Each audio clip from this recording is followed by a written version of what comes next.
우리나라의 쌀 관세율이 513%로 사실상 확정됐습니다.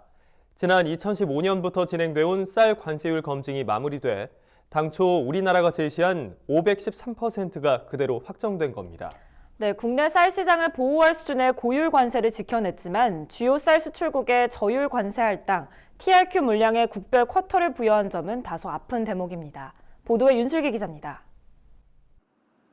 농림축산식품부가 최근 2015년부터 진행해온 세계무역기구 쌀 관세화 검증을 5년 만에 마무리했다고 밝혔습니다.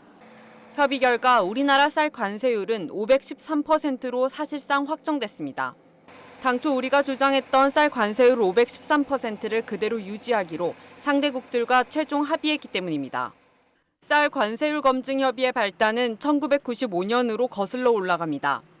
당시 모든 WTO 회원국은 관세화를 통해 농산물 시장을 개방했습니다. 하지만 우리나라는 국내 쌀 시장을 보호하기 위해 쌀의 관세화를 유예시켰습니다. 2014년까지 20년간 두 차례에 걸쳐 관세화를 유예시키는 대신 저율 관세 할당, 일명 TRQ 방식을 통해 일정 물량의 쌀을 의무적으로 수입해왔습니다. 하지만 2014년 이후로도 관세화를 추가로 유예하려면 TRQ 물량을 더 늘려야만 했습니다. 이에 당시 정부는 관세화를 선언하고 관세율을 513%로 높게 산정했습니다. 그러자 우리나라의 쌀을 많이 수출하는 미국이나 중국 등 5개 나라는 쌀 관세율이 너무 높다며 이의를 제기했습니다. 이에 정부가 지난 5년 동안 이들 국가와 협의를 진행한 겁니다. 그 결과 관세율 513%와 TRQ 물량은 그대로 유지하기로 최종 합의했습니다. 다만 관세화 선언 당시 폐지했던 국별 쿼터가 부활됩니다.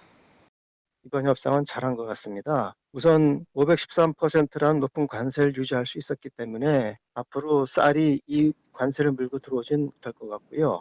다만 아쉬운 점은 특별 쿼터를 5개 나라한테 줬다는 건데 협상을 끝내기 위해서는 고육지책이었다고 볼 수 있겠고요. 40만 8,700톤 TRQ 자체가 늘어나는 건 아니기 때문에 과거의 비율로 나눠져서 큰 부담은 아니라고 봐지고 이번 협의에 따라 TRQ 40만 8,700톤의 95%인 38만 8,700톤이 국별 쿼터로 5나라에 배분될 예정입니다. 국별 쿼터는 2015년부터 2017년까지의 수입 실적을 기준으로 정해졌습니다. 수입 실적이 가장 높은 중국이 15만 7,195톤, 미국이 13만 2천여 톤, 베트남이 5만 5천여 톤, 태국이 2만 8천여 톤, 호주 1만 5천 톤 순입니다. 밥살용쌀 의무 수입은 폐지됐지만 일정 물량의 밥살용쌀 수입은 피할 수 없어 보입니다. 수입쌀을 대부분 가공용으로 사용하는 데 대해 검증 기간 동안 상대국들의 문제 제기가 계속 있었습니다. 또한 수입쌀의 가공용 제한은 WTO 내국민 대우 규정에 위반된다는 것이 대부분 통상 전문가들의 의견입니다. 이런 점들을 고려할 때 소비자 시판용 쌀의 일부 수입은 불가피하다고 할 수 있습니다.